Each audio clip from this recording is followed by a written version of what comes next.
Querido, eu sou o pastor Vanderlei Andrade e este é o canal Palavra de Esperança. Nós não podemos deixar de falar dos últimos acontecimentos que envolvem a guerra de Israel contra o Hamas.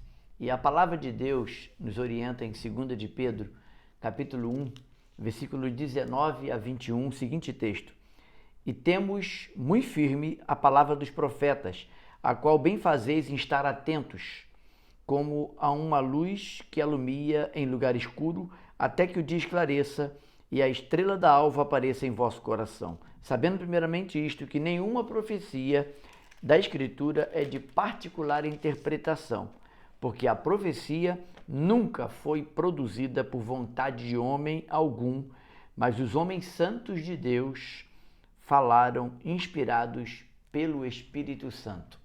Esse é um texto que nos ensina sobre a questão das profecias. Mateus 24, capítulo 24, de 15 a 18, nos mostra um outro detalhe que julgo ser importante a leitura do texto. E nós vamos proceder agora esta leitura. Mateus 24, 15 a 18. Nós lemos o seguinte nesse texto: Quando, pois, virdes que a abominação da desolação de que falou o profeta Daniel está no lugar santo, quem lê, que entenda, então os que estiverem na Judéia que fujam para os montes, e quem estiver sobre o telhado não desça a tirar coisa alguma de sua casa, e quem estiver no campo não volte atrás a buscar as suas vestes. E aí, aqui está um vislumbre do que Jesus está falando sobre o princípio de dores. Eu penso que uma invasão repentina está distante de ocorrer, mas futuramente nós vamos ver um governo do anticristo governando o mundo.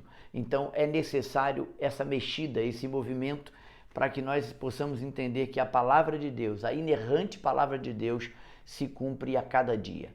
As profecias não falham, porque elas não são inspiradas por homem, nem foram reveladas por homem algum. Por isso, a minha expectativa com relação à palavra de Deus. E eu quero pensar rapidamente com você sobre o tema arrebatamento. Nós temos pelo menos 5 visões a respeito do arrebatamento. Quando ele ocorrerá? O que é o arrebatamento? É o encontro de Cristo com a igreja ou da igreja com Cristo nos ares. Isso está para acontecer, é uma profecia bíblica, mas algumas coisas precisam acontecer antes do arrebatamento. Mas vamos pensar nessas 5 vertentes a respeito do arrebatamento. A primeira teoria é o arrebatamento parcial, que acontecerá quando essa posição do arrebatamento parcial sustenta que o arrebatamento da igreja será dividido em 2 partes. A igreja que estiver santificada subirá no primeiro momento e a segunda igreja, a metade, ficará para a tribulação, para passarem pela grande tribulação e assim serem purificados dos seus pecados e depois retirados em segundo momento. Eu não creio nessa teoria. Há uma clara evidência de que o arrebatamento ele será único e definitivo. A própria palavra arrebatamento, rapto, já dá essa ideia de que isso não pode ser dessa maneira, mas respeito quem pense assim. A segunda teoria é o arrebatamento pós-tribulacionista, ou seja, a igreja passará pelos 7 anos de tribulação, primeiro período 3 anos e meio, daquela falsa paz, onde o anticristo reinará, e depois o segundo período de 3 anos e meio, quando ele se revelará e a profanação acontecerá no templo, que ainda será construído um novo templo. Ele precisa acontecer também. E a terceira, nessa questão da segunda, nós vemos que a tribulação ela é usada de forma diferente. No primeiro momento, ela é usada para descrever uma provação que todo crente experimentará. E depois, a grande tribulação, assim alguns entendem. Segundo a palavra de Deus, nós podemos descrever que esta segunda parte será a ira de Deus revelada para aqueles que não creram e para aqueles que ficaram. O crente que confia nas promessas de Deus, ele não passará por esse julgamento, mas ele será arrebatado antes, é assim que eu creio, e eu quero chegar lá nessa teoria que é a teoria pré-tribulacionista que eu defendo.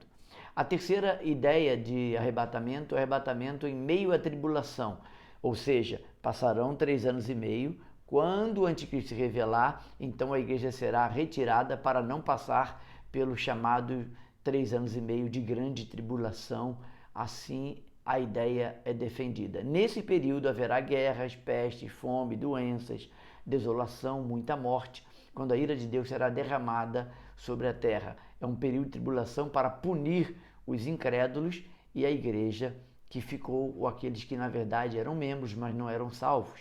Estavam apenas como transeuntes dentro da igreja. Essa é uma parte da revelação que assim quem defende a ideia do meso-arrebatamento. Então, essa ideia da tribulação e depois arrebatamento depois grande tribulação. Há uma quarta ideia que ela é bem difícil de ser aceita, que é o período que quem defende essa ideia, a ideia é que não haverá arrebatamento. Essa posição defende que o arrebatamento não existirá e ela é sustentada pelo chamado reino agora. Sustenta a visão de que a igreja se tornará vitoriosa na terra, anunciará o reino do milênio e não haverá arrebatamento. Eu acho complicado a base bíblica para esse tipo de teoria.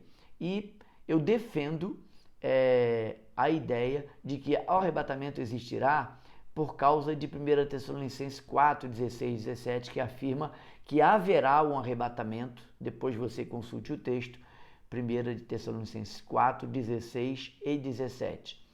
A quinta ideia, e é essa que eu defendo, é que o arrebatamento será pré-tribulacionista. Eu sou dessa corrente. A visão que sustenta que a igreja será arrebatada antes do início da tribulação, e eu defendo essa ideia por causa dos argumentos bíblicos de 1 Tessalonicenses, que é um deles. A igreja, como instituição divina, está prestes a ser arrebatada, mas ainda não é chegado o momento. Precisamos ver algumas profecias de Daniel, da 70ª semana de Daniel, para se cumprir, e então haverá o fim, o arrebatamento. Eu penso que antes de tudo isso precisa a apostasia crescer, esse é um primeiro momento. 1 Timóteo 3, capítulo 1, de 3 a 11, vai mostrar que a apostasia é um abandono da fé, um abandono deliberado da sã doutrina. Então a apostasia está em grande movimento, em grande escala na igreja, e isso é necessário para sabermos quem é quem. E agora, com relação a esta guerra, nós vamos perceber que podemos estar iniciando uma grande guerra contra os cristãos no mundo inteiro. E nós vamos ver quem serão os fiéis e quem serão aqueles que vão recuar. Então este é um momento de privilégio para nós da igreja, porque nós podemos estar testemunhando uma última etapa do reino de Deus sendo divulgado no mundo, e assim nós vamos estar acompanhando isso. Eu convido você a ficar atento ao canal Palavra de Esperança. Eu vou voltar nesse tema com outros vídeos para que a gente possa entender o que está acontecendo nesse período biblicamente. Eu não quero falar da política, eu não quero falar da questão geopolítica, porque eu não conheço, mas eu quero falar do que a Bíblia fala, o que ela aponta sobre esse tempo, e isso eu quero fazer com você e quero ajudar nesse sentido. Deus abençoe você, fique comigo e se inscreva no canal, deixe seu like, faça um comentário sobre esse vídeo e te vejo amanhã, se Deus assim permitir. Forte abraço, tenha sempre esperança, o arrebatamento vai acontecer, creia nisso, isso é verdade. A Bíblia não falha.